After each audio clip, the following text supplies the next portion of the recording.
Marriage with Sarah was once my greatest joy, a bond built on trust, love, and the belief that we were unshakable. I had dedicated myself entirely to our life together. Long hours at work to ensure her comfort, romantic surprises to keep the spark alive, and endless patience through all of life's ups and downs.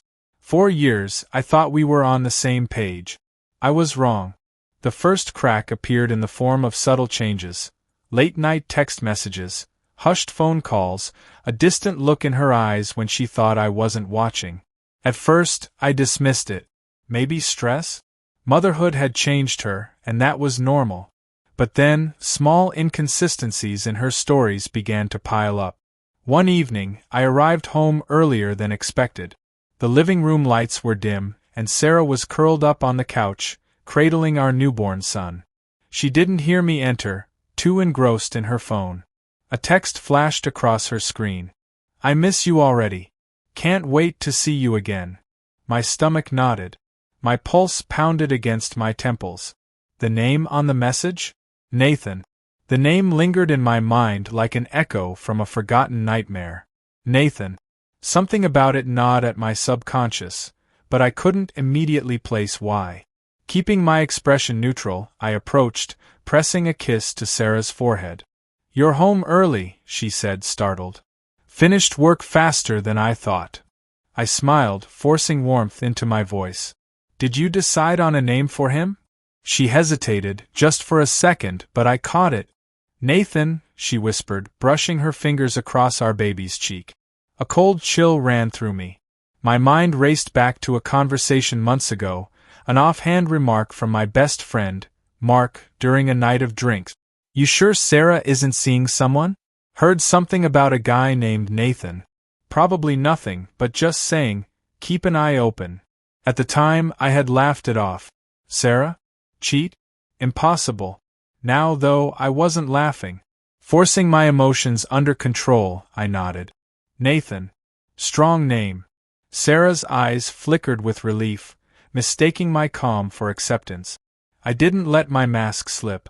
Over the next few days, I played the part of the oblivious husband while secretly unraveling the truth. I checked our phone bills, noted unusual transactions, and even traced locations on her GPS history. Hotel bookings, dinners, late-night meetings. Every clue pointed to an undeniable fact: my wife was having an affair. I needed solid proof. Hiring a private investigator was my next move. A week later, he delivered a thick folder brimming with evidence.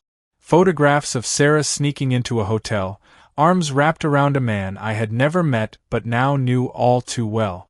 Screenshots of their texts filled with passion and longing. Every detail meticulously documented. I sat in my office, staring at the damning evidence, my fingers curled into fists. Betrayal stung deep, but I wouldn't lash out blindly. No, revenge had to be precise, calculated, unforgiving. Sarah had named my supposed son after her lover. That level of disrespect required consequences she would never recover from, and I was going to deliver them. I spent the next few weeks meticulously planning my revenge. I didn't confront Sarah immediately. Instead, I let her believe I was still the same devoted, clueless husband. She continued her charade, smiling at me across the dinner table, kissing me goodnight, whispering sweet nothings as if she hadn't already destroyed the foundation of our marriage. The irony? She didn't even realize I had already checked out emotionally. A part of me wanted to lash out, to scream, to throw the damning evidence in her face, to watch her crumble under the weight of her lies. But that wasn't enough. I wanted her to feel the same level of betrayal, the same gut-wrenching pain I had endured when I discovered the truth. So, I waited. I played my role. And when the time was right, I struck. Sarah's birthday was the perfect opportunity. She expected a romantic dinner, a thoughtful gift, and an evening filled with affection. I gave her exactly that, except with a twist she never saw coming. That evening, I prepared an extravagant candlelit dinner, her favorite wine chilling on the table, soft music playing in the background. When she walked in, dressed in a sleek black dress, her smile was radiant, confident. She had no idea her world was about to shatter. "You've been distant lately," she murmured as she took a sip of wine. I forced a smile. "Just been thinking a lot. Tonight, though, is all about you." She relaxed, believing the lie. Halfway through dinner, I reached into my pocket and pulled out a sleek envelope. I slid it across the table, watching her expression shift from curiosity to excitement. "A surprise?" she teased, tracing a delicate finger over the edge. "You could say that," I said, my voice deceptively calm. She opened it. Her eyes scanned the first page. Confusion flickered across her face. Then realization hit. Her skin paled. Her lips trembled. What is this?" she stammered, gripping the papers like they might disappear if she blinked. "Divorce papers," I said flatly. "You're signing them tonight." The blood drained from her face. I don't understand."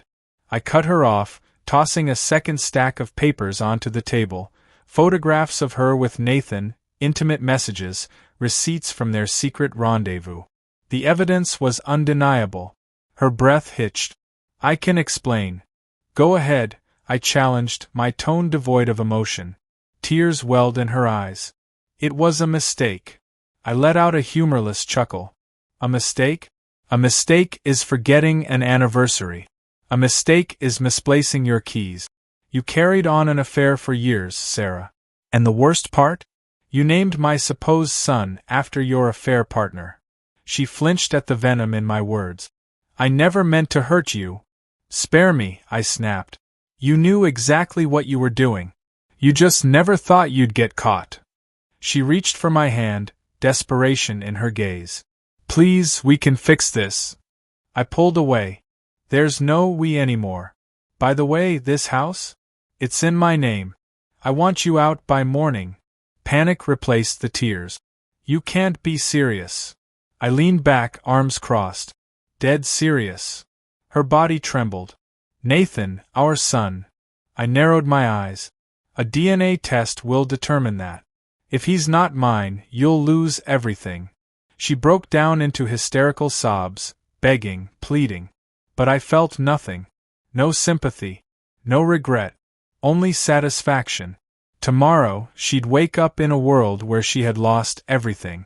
And it would be the first of many nights she'd spend regretting ever betraying me. Sarah's sobs echoed through the house long after I left the dining room. I stood by the window, staring at the empty street, gripping the glass of whiskey in my hand.